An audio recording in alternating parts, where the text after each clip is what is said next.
Welcome or welcome back to the Gilded Leaf. And if you're new here, I'm so glad you found your way.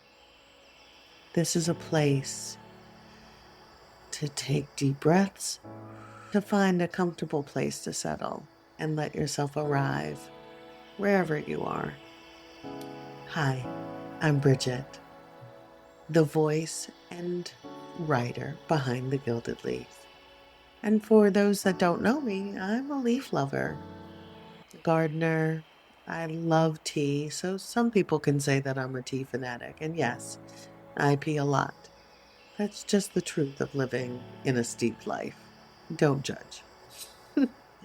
Tea for me has always been more than a drink. It's comfort, it's ritual, it's the cup you wrap around your hands when you need to feel held. A little milk and honey for the soul.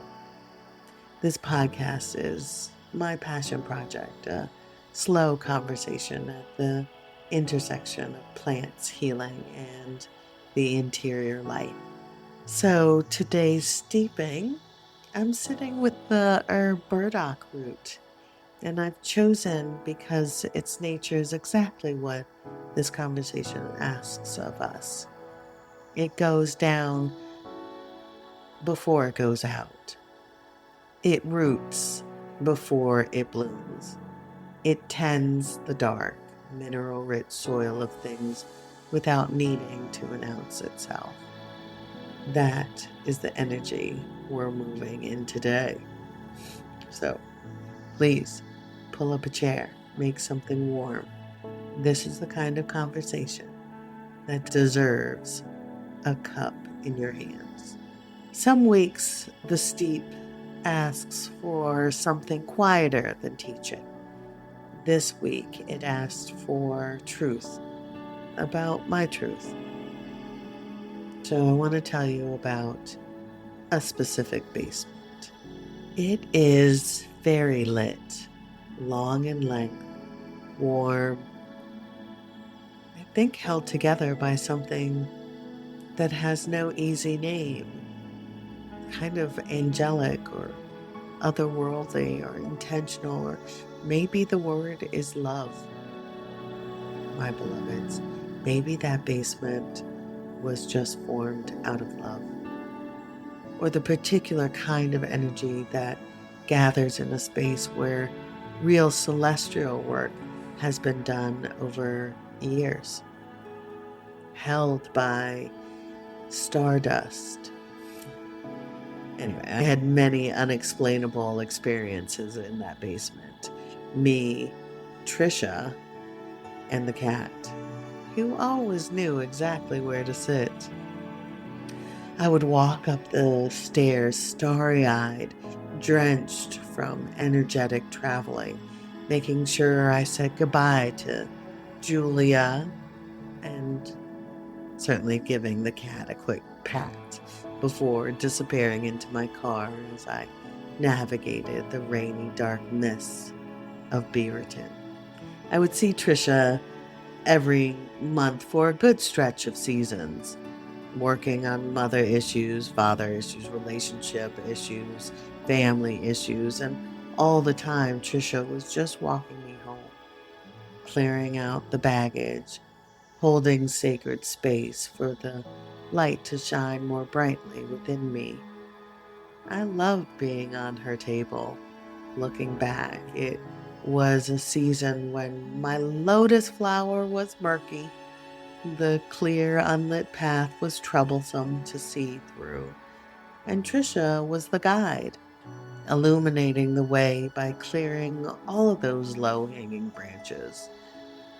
There was always a cat, and there was always Julia, and there was Trisha, holding my hand, showing me back to the path. I have known Trisha since about 2004. She came into my life.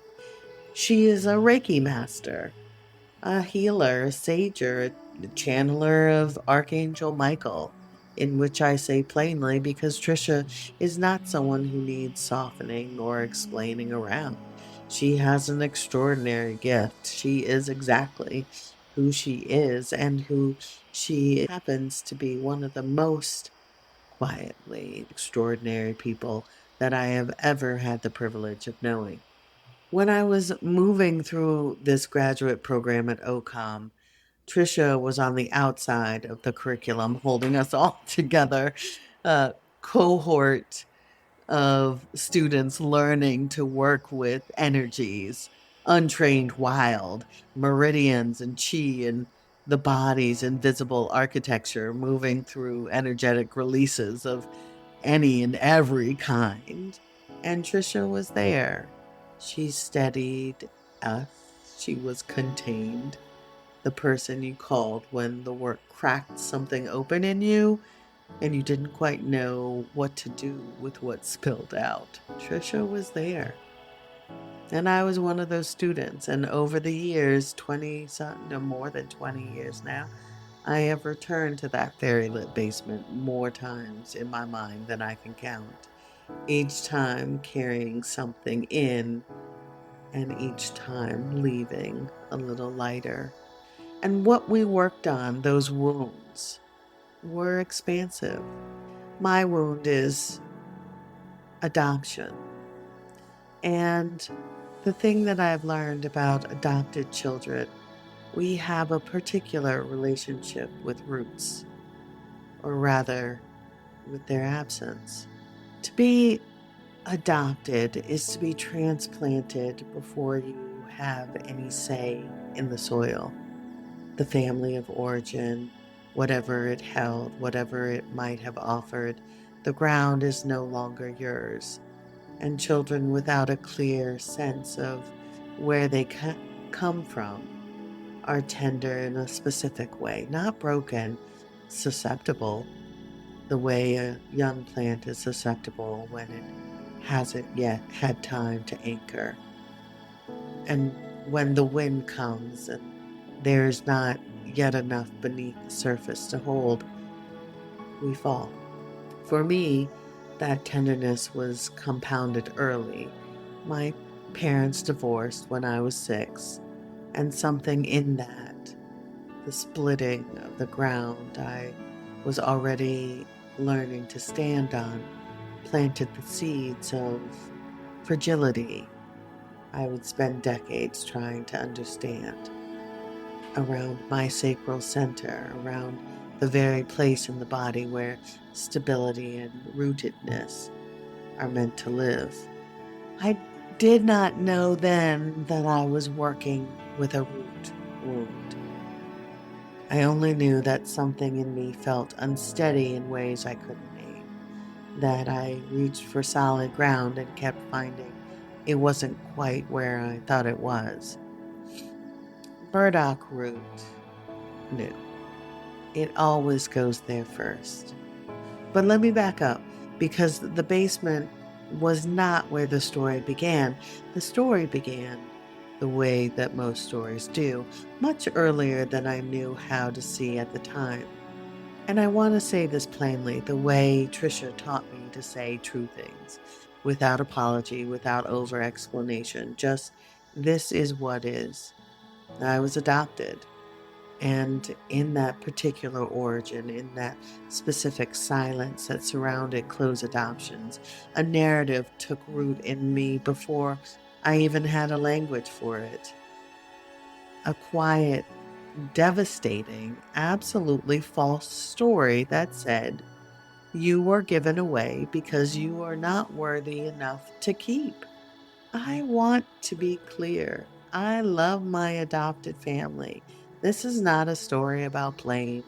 The people who raised me did what they knew how to do in that time period, and I am generally grateful for them, for all of it, the good, bad, and the certain ugliness of my messy childhood life, of my interior landscape, because every bit of it made me the person I am standing in today, and I celebrate her wholeheartedly, unapologetically. But for a long, for a long time, I was undone. I was undone by a narrative I had inherited without choosing it. And no one ever counteracted it.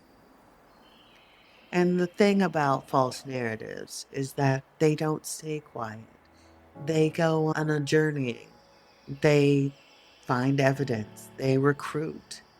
I grew up in a particular kind of silence, not the peaceful kind, but the kind that forms when truth is passed around but never quite spoken. When a family story is written by the loudest wound in the room and everyone learns to move around it without naming it.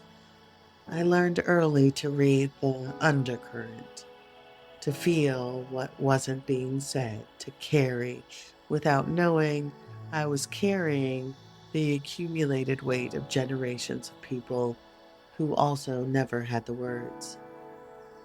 There was a longing in me for a sister's affection that never came by way I needed it to, a reaching for something warm and close and unconditional from my parents that kept falling short. And without understanding why, I carried that unspoken reaching forward into friendships, into love relationships, into rooms full of people where I stood smiling and felt quietly invisible. I went looking for love in all the wrong places, except for the one that mattered the most. I never looked for love within myself. The belief that you are unlovable is not the truth of you. It is something that was handed to you.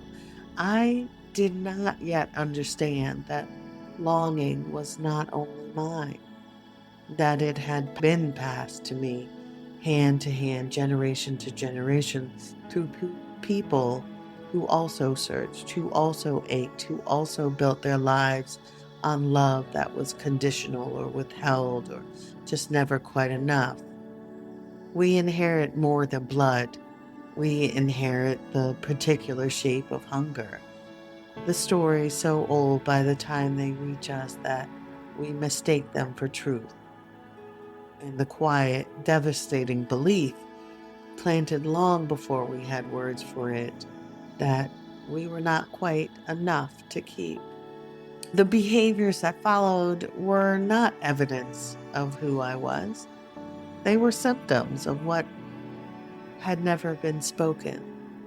A child filling a space that language hadn't yet reached.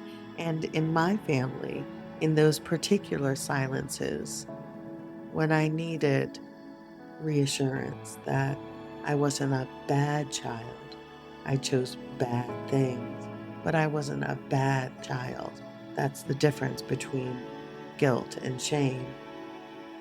Guilt says you did a bad thing. Shame says you are that bad thing. But for me, those symptoms became the proof. I became the black sheep. And for years, I accepted that that was the truth of me. That was not the truth of me.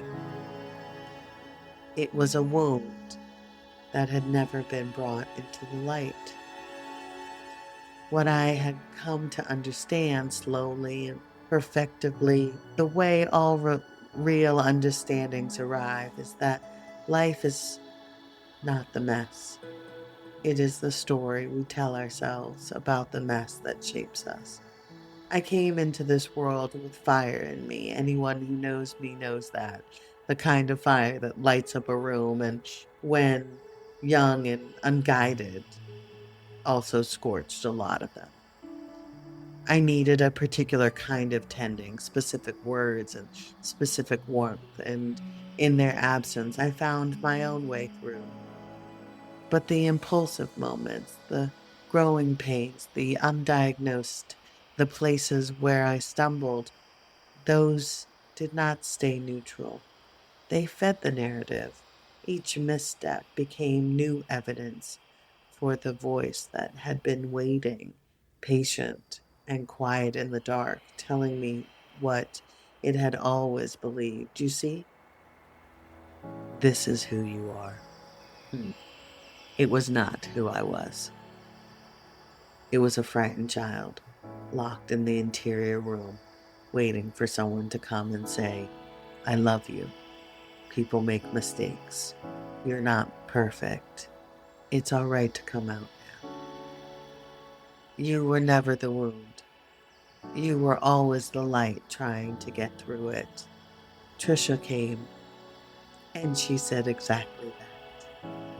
In that fairy lit basement, Trisha worked with the stars in their infinite wisdom.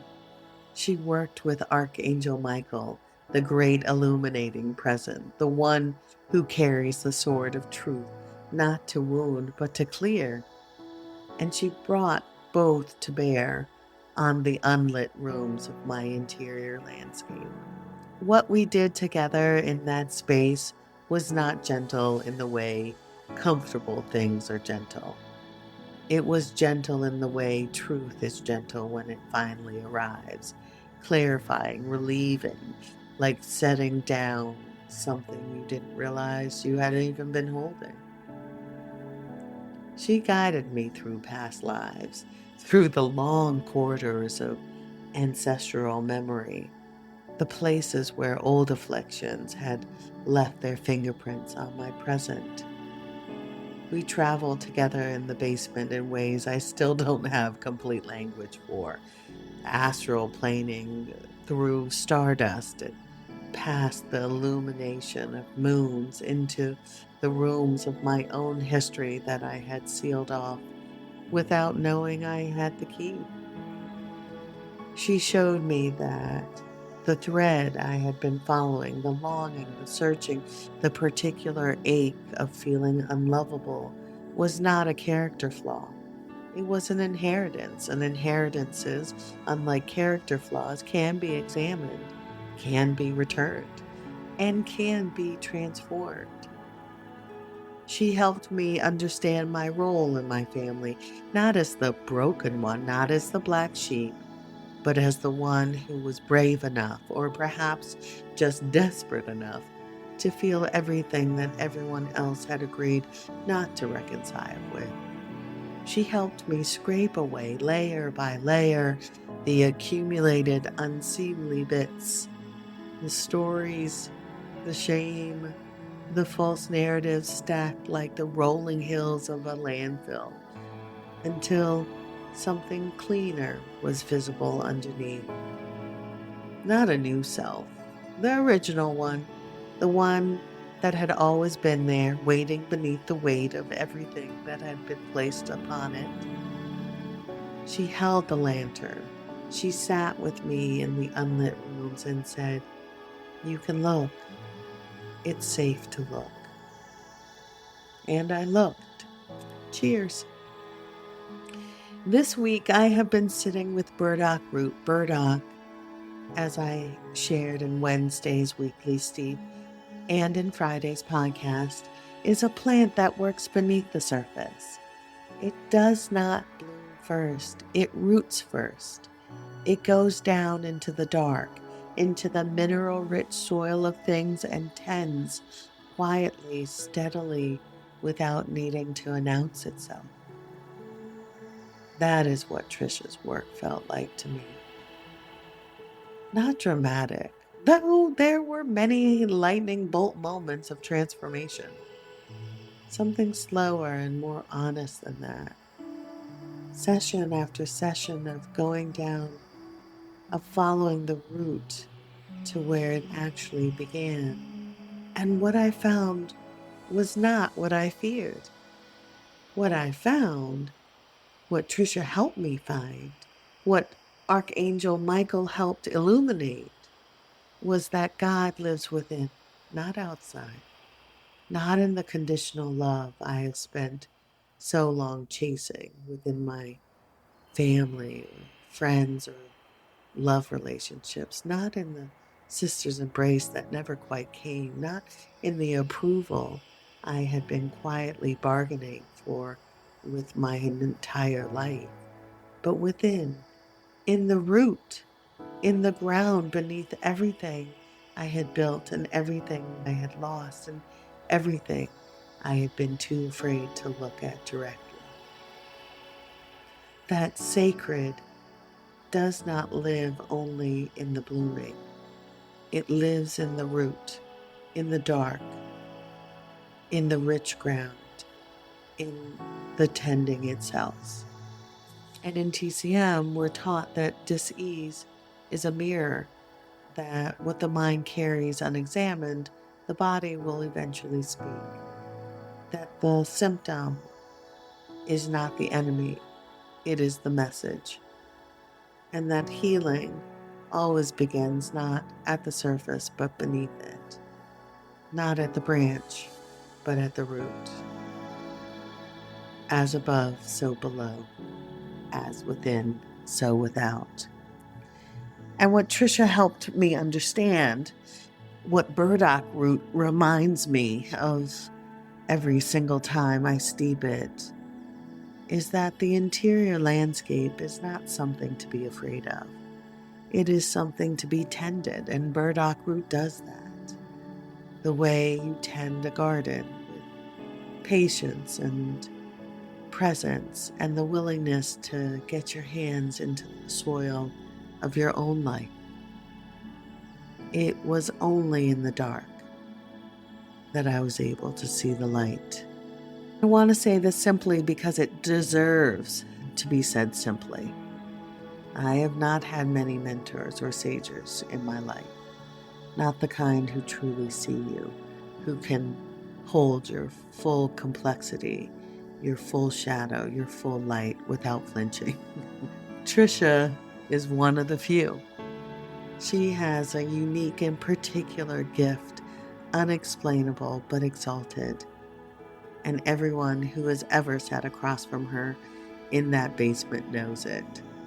She shines the light of Michael, for real. She is the real deal, and I am so deeply, quietly grateful for the work we did and we still do, for the places that she took me, for the way she walked me home, all the way home to myself. I miss working with her. I covet that basement, those fairy lights, the cat, Julia, that whole extraordinary world she holds so steady, so spiritually, so rooted. I carry what she's helped me find every single day. There's more to the story, and there are rooms I haven't taken you into yet. More of the inheritance, more of the unraveling, more of what was found on the other side of all that looking. I will take you there in time, I'm sure, in future confessionals when the words have ripened enough for me to write and to offer. But for now, I'll leave you with this. Whatever you're carrying beneath the surface, whatever has been growing in the unlit rooms of your interior, it's not too much. It's not too dark. It is not too far gone to tend. The belief that you are ... is not the truth of you. It is something that was handed to you, and what was handed to you, you can put down. You do not have to go there alone. You were never meant to. Because we are all just walking each other home. Find your Trisha. Find your basement. Find the herb that asks you to go down before you bloom out. And when you're ready, look, the roots always know the way. So before we end, my beloveds, I want to say thank you. Ashe. Thank you for being here. I hope this felt like a warm hug, a conversation between two friends sitting at a table, something warm in our hands, sharing the things that warm the heart and soothe the soul. If something in this episode found you, if it softened something or named something or gave you permission for something, pass it forward. That is how this community grows. One cup, one person, one quiet conversation at a time. because I'm truly grateful. So until then, this is Bridget signing off, steeped in intention and offered with care.